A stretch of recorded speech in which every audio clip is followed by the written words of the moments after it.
আমাদের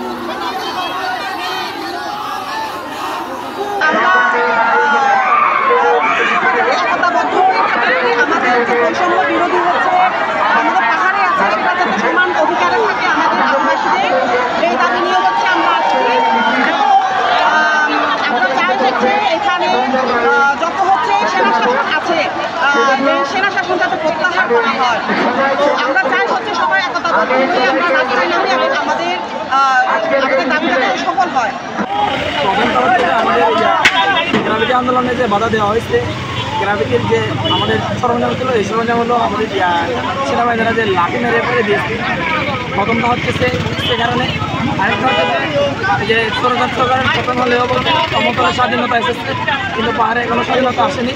সেজন্য সমতল এবং পাহাড় সমানভাবে চলার জন্য আমাদের আজকের এই সমাবেশ। মানে ক্ষুদ্র নৃগোষ্ঠী বলা হচ্ছে, আমাদের এই যে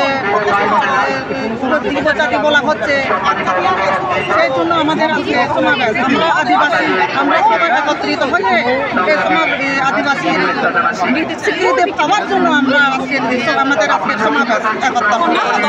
বর্তমান যে সরকার অন্তর্বর্তীকালীন সরকার গঠন হয়েছে, সরকার চাচ্ছে হচ্ছে দেশের সকল অঞ্চল থেকে বৈষম্য দূরীকরণের জন্য। আমরা বিশ্বাস করি যে পার্বত্য চট্টগ্রামের যে সেনা শাসন বিদ্যমান সেগুলো আমাদের প্রতি বৈষম্য, আমরা সেই সেনা শাসন প্রত্যাহার চাই।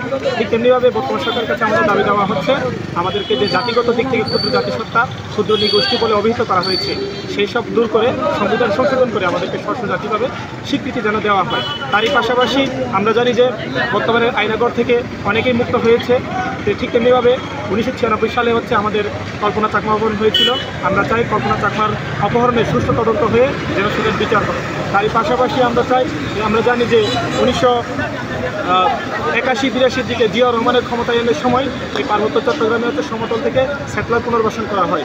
আমরা বর্তমানে দাবি জানাই যে স্যাটেলাইটদের সসম্মানে যেন সমতলে পুনর্বাসন করে আমাদের অধিকার আমাদেরকে ফিরিয়ে দেওয়া। কিছুদিন আগে যে আমরা গ্রাভিটি অঙ্কন করেছিলাম, ওখানে হচ্ছে সেনাবাহিনীরা এসে আমাদেরকে বাধা প্রদান করে এবং একজন ছাত্রকে হচ্ছে ওরা তুলে নিয়ে যায়। তারপর মানে শিক্ষার্থীদের ছাপ আমরা ছাপের ছাপ প্রয়োগ করি। তারপর হচ্ছে সেনাবাহিনীরা ওই মানে শিক্ষার্থী নাম ছিল হচ্ছে প্রণয় চাকমা, তারপর তাকে চাপিয়ে ওনারা হচ্ছে ছেড়ে দিতে বাধ্য হয়। আজকে হচ্ছে এই মেইন মানে বিষয় হচ্ছে ওই ঠিক মানে গ্রাফিতি অঙ্কন করার সময় যে বাধা দেওয়া হয়েছে কিছুদিন আগে, এই বিষয় হচ্ছে আমরা আজকে এখানে মানে সমাবেশে একত্রিত হয়েছি।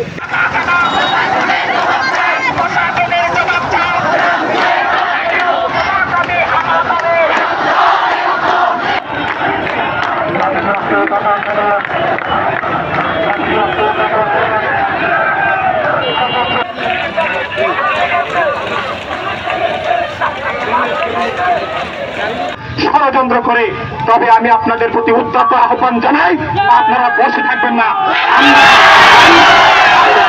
এখানে আমরাই ঠিক করবো এখানে অন্তর্বর্তীকালীন জেলা পরিষদের প্রতিনিধি তারা হবে ক্যান্টনমেন্ট থেকে আমরা মানি না। পরিশেষে সংগ্রামী বন্ধুগণ, আমরা বলতে চাই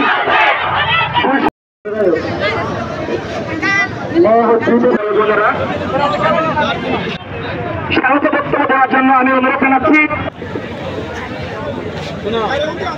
আত্মবলিদানের মধ্য দিয়ে আমরা পেয়েছি আবারও এক নতুন স্বাধীন বাংলাদেশ। সমতলে শাসন ছাত্র জনতা কাজ করতে অঙ্গীকারবদ্ধ।